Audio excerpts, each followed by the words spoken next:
Hey folks, it's Norm Bergen here, taking you once again on a little bit of a journey here in Jasper National Park.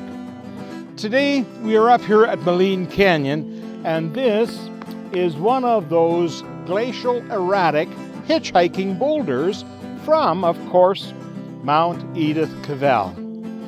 Well folks, one of the things that we run into on a regular basis whenever I wear this vest out in public, people want to know why I wear the vest, and they want to know what the reasoning or if there is any explanation for the beadwork that's on the vest.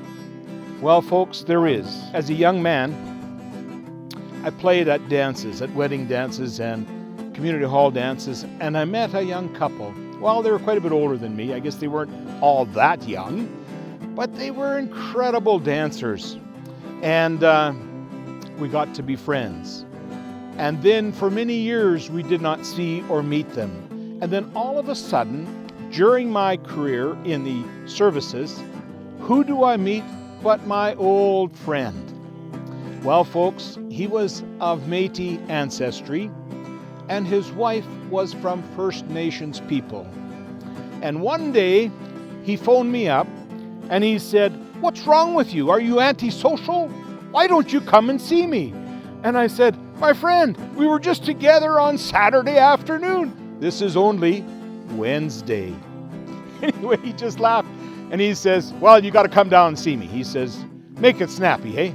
So, as a dutiful young man, I immediately left my work and I went down to see my friend. Well, his wife was sitting in a chair beside a coffee table, and he was sitting on the other side. And of course, when I came in, we always shook hands and we always kind of bumped shoulders. It was just a friendly greeting of old friends. And he said, "Come and sit down." And I was a little hesitant. He said, "Have a seat." So I sat down, and he said, "I have something here for you." And his wife had this vest rolled up into a ball, and she was holding it on her lap. And he said, "I want you to have this vest." And I said, "Well, why would you give that to me?" I said, "That's a precious item." And he said, "I'm going to explain to you why, and I want to tell you my reasoning for making this vest for you." I was stunned. And then he said, "Just be seated and let us talk." As if, as an introvert, I was going to interfere anyway, right? Anyhow, you didn't interfere with him when he had something to say. He said it, and I listened. He was an awfully good friend, folks. He was from Métis culture, and he said, as he had this vest laid out on a coffee table that was very specific. So that coffee table had large rocks that had been cut in half, and they had been laid out with the flat part open. And then they had poured some kind of, I don't know what it was, a clear fiberglass of sorts that they had poured over there, and it was perfectly clear. And there were some smaller rocks along with the two big ones. And he said, "This rock is like our friendship." This is the explanation that my friend gave me for this vest and the reasons that he wanted me to have this. I asked him, I said, "Where will I ever wear this?" And he said, "There will come a time in your life when you will need this." And he said, "It'll be very apparent to you, and then I want you to wear it and wear it with the pride that we have in giving it to you." And then he explained, once again, he was of Métis ancestry.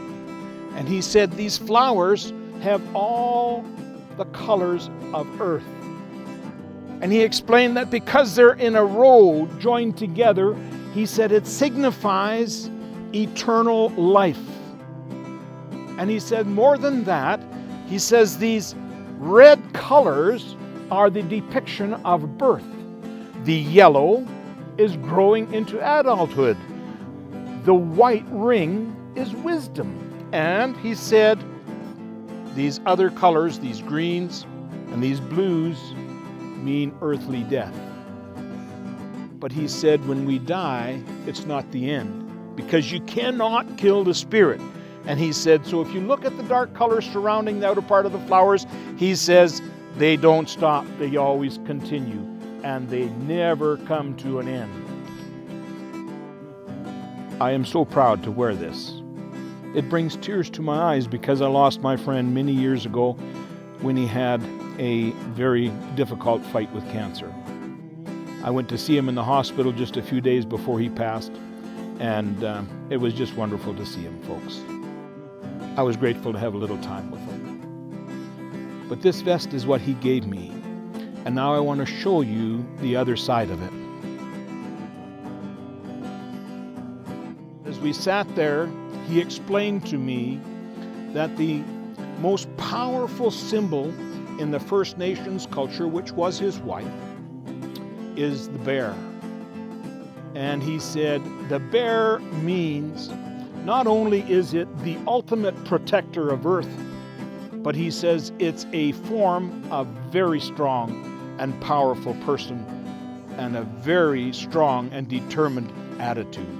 And of course the colors there are all the colors of Earth. They're brown, they're blues, they're the greens, the yellows, and the whites. That's all color of Earth. And he made sure that I understood that. And then he went on to explain the eagle and the significance of the eagle in the First Nations culture. The eagle is considered to be the communicator with divinity. So whenever you're up at Medicine Lake and you view that eagle's nest, you will see upon occasion where one of them will fly off, and they will fly in a huge circle, and they'll keep going higher and higher and higher until they completely disappear from sight. That's correct.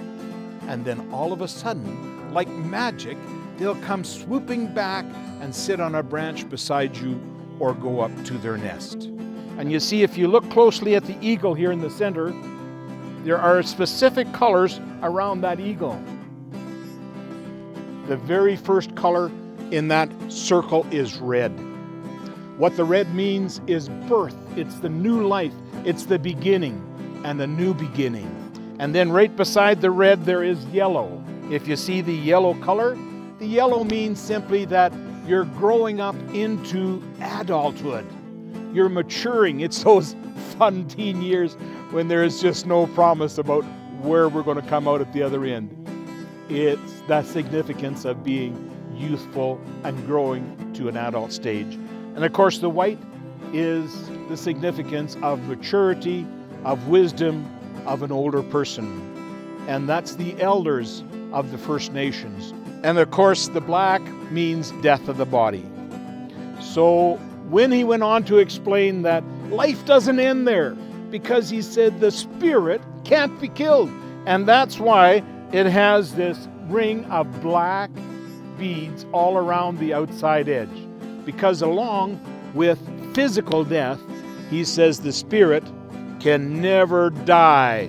And he said that's why that black roll of beads is around the outside edge. And so folks, as you look at the flowers and you see the earth colors, the flowers being from the Métis culture, and as you look at these down here, these are from the First Nations culture. I wear this vest because I'm so proud of it. It sat in storage for many years, and when this pandemic hit and we started to go out there and make videos of the national park so that people could watch it from their living rooms and see what's out there and maybe get an idea of where they would want to go and what adventures they'd want to be involved in. I didn't have my vest, it was in storage, but I went and got it. Now, my wife had to add a little bit to it because, of course, as we get older, we add muscle strength, right? Well, we had to put in a little bit of a patch on each side just so that the vest continues to fit. So that's a little bit of alteration that occurred about a year ago. Anyway, folks, that's the story of my vest. Every time I put it on, I think of my friend. Folks, that's why I wear this vest. It's with great pride and great honor that my friend had this prepared and made this for me. And that is why I try to show it to everyone. So thank you for watching. God bless you, and we'll see you in the mountains. This land